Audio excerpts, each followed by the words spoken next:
Namaste! I am very happy to be giving this program update from Asia. It's been 3 years since I was last here in person, and it's been wonderful to see what has changed, what's not changed, and connect in person with colleagues, old and new.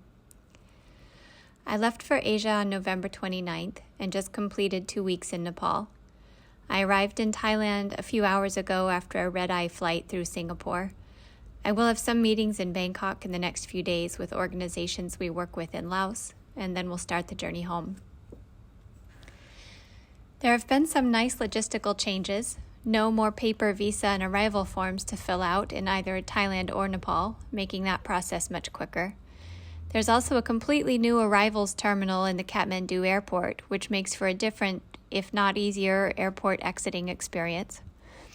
There's also a new ride-hailing app that's widely popular, making it easier to catch public transportation from locations off the main path and with a preset rate. Our home away from home, Hotel Sunset View, is partially reopened but not adequately equipped to host a longer stay just yet, so I tried staying at the Hotel Himalaya. It is a well-known venue for hosting events, and I crossed paths with some familiar folks in the INGO and development sectors attending conferences there, and also got to see so many different styles of wedding ceremonies in the garden area. This is the wedding season in Nepal, and there were big parties most of the days I was there, which added a lot to the atmosphere. I met with the Natural Resource Conflict Transformation Center team at their office and had visioning sessions with Chup and Amit on the next steps for them. We also heard from the company hired to do the feasibility study for the training and retreat center they hope to build as part of their sustainability plan. NRCTC is working on some big possibilities. The Mediation Council of Nepal is interested in getting the 7-modular training series recognized as an accredited university course, and is also looking into writing the multi-stakeholder conflict transformation process into the justice system legislature. Additionally, peace builders from South Sudan, who had learned from NRCTC a few years ago while on a Humanity United exposure visit, have had success using their conflict transformation process in violent conflict situations in South Sudan, raising again the idea of international spider teams.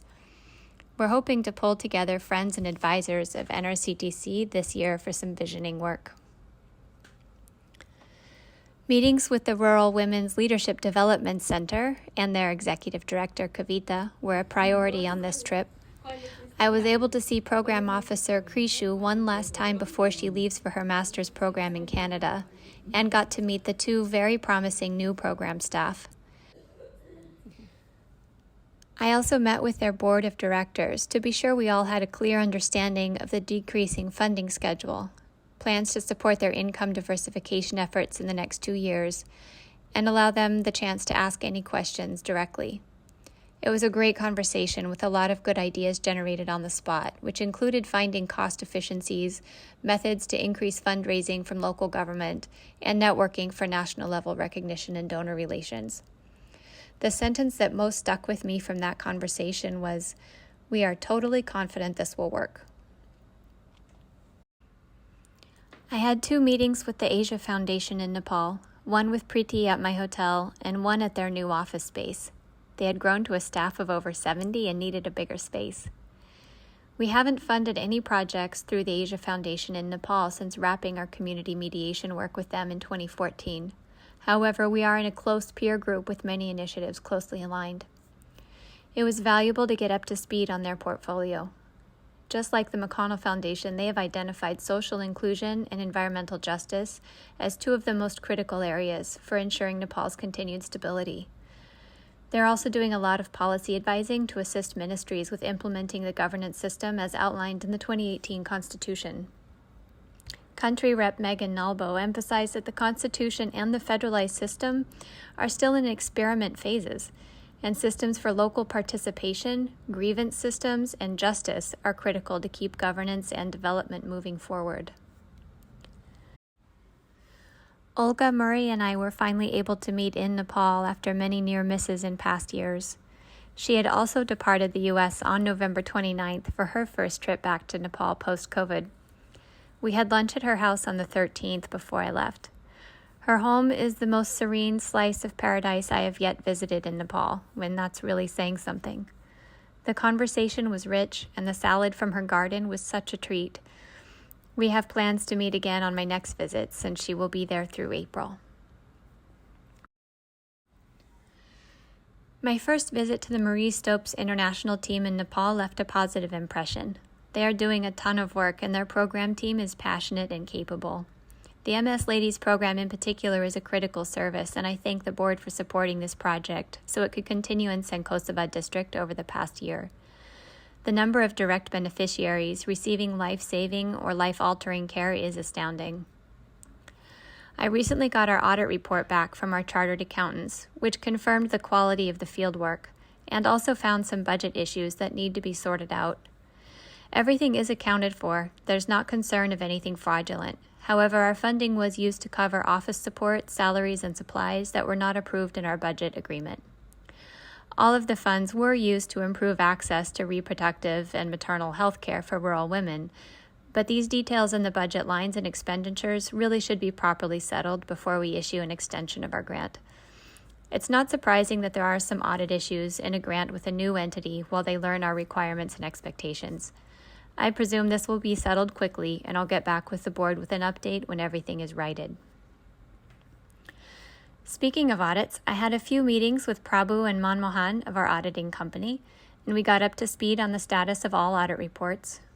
My arrival hastened the completion of a couple of reports that were overdue, and I have quite a bit of meticulous audit review homework to follow up with. I've learned that task cannot be done after a red-eye flight and requires a strong cup of coffee and good lighting. I also met with People in Need, a partner to the Stimson Center for our Climate Disaster Early Warning Platform Scoping Study. I neglected to take any pictures of that meeting, but they will continue to be a valuable resource as we map the terrain of climate disaster responses in Nepal. Between meetings, I covered more ground on foot this trip than I ever have in the past. I braved the pollution and crazy traffic to learn new pathways on my way to stationery shops, the bank, to say hello to a familiar shop owner, or to fix a buckle on my bag.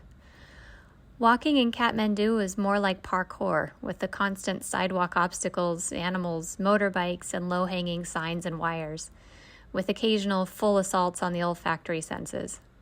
It's not relaxing per se, but it's a good way to reconnect with the city, integrate, and get some exercise between all the sitting.